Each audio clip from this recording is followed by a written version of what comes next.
I ain't talking about no broke business. I got money now. All I really understand is since the check came in, everybody talking like I'm really acting funny now. Yo, it's your boy Quick, and I'm back like I never left. And today we're talking about credit. But before we get into any of that, make sure you like, comment, and subscribe, and hit that notification bell so you stay tapped in. So I got a lot of questions about what a credit score is from my last video. If you haven't seen it, I'm gonna go ahead and drop a link somewhere on the screen here. Help your boy out, help the channel grow. But if you have seen it, go ahead and stay right there. So for the most part, your credit score comes from your FICO, and FICO stands for Fair Isaac and Company. They're one of the biggest credit scoring services out there, and of course, they're based out of Golden State, California.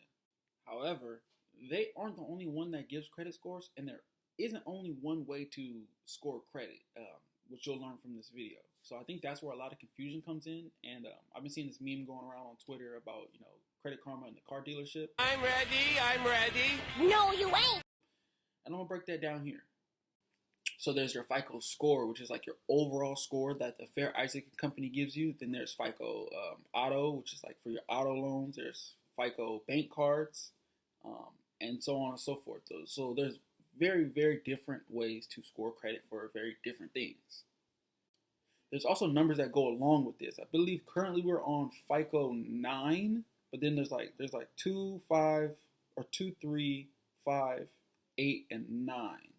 So there's also 4 other scores to go with the one that we're on now. And you remember how I said FICO is the only one to do that? Yeah, there's TransUnion, there's Equifax, and there's Experian that are some of the biggest ones out there.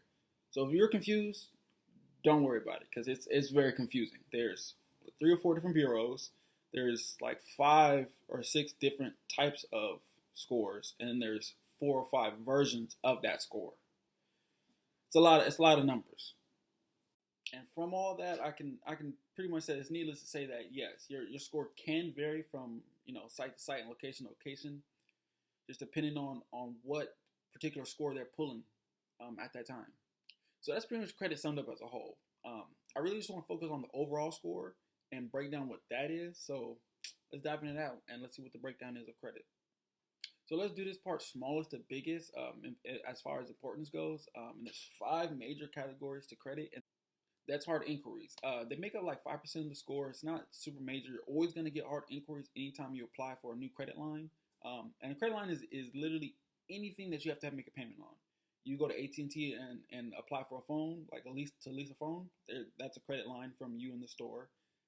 Car, that's a credit line between you and the dealership. Mortgage, you and the bank. Anything that someone is giving you something and not getting anything in return and allowing you to make a payment is going to be a credit line between you and them. You're going to have a card inquiry. They're super small because you're always going to apply for something. When you apply for a new credit card, that's another line of credit. They're always going to be there. They're not super significant. And they normally cycle off every year, 2 years. Like I said, they're not super significant. You don't have to worry too much about them. So next we have your total accounts or your mix of credit. And this is about 10% of the score. This just shows a variety of debts that you have, whether it's a car note, mortgage, credit cards, anything like that. They just want to see that you can handle different kinds of debts. Following that, we have the age of credit. This is about 15% of the score. This one, though, is tricky because it's an ever-changing variable. Every time you get a new card or you cancel a card, you're going to lower your age of credit. So let's say you had one card for 6 years. You apply for a new card on that 6th year. Your age of credit is going to go from 6 to 3 because you have 2 cards over the 6-year span. It sucks, but that's how they do it. And I do have to say, never cancel a card.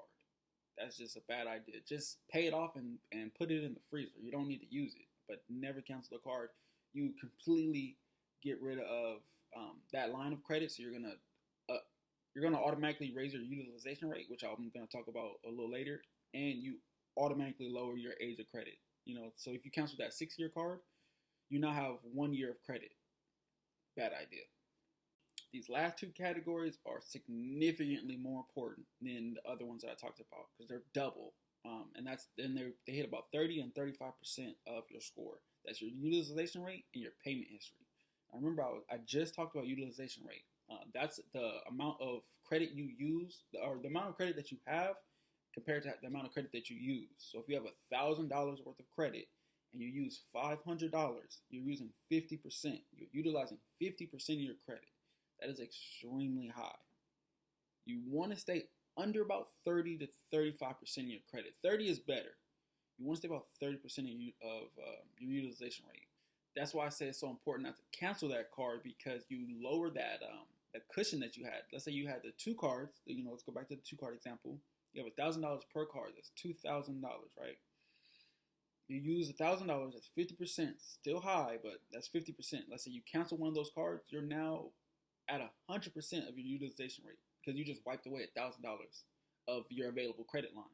That's super, super important to know and understand. You don't want to lower your credit card limits. If anything, you want to raise them. You never want to lower them.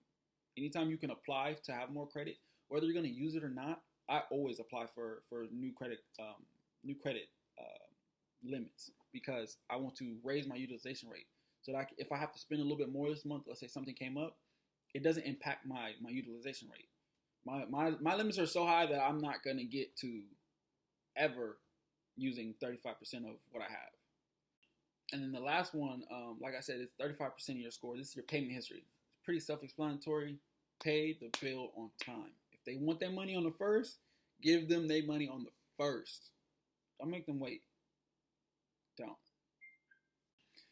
So with that being said, I'm about to close out here. Make sure you pay your bills, and you know what I'm about to say.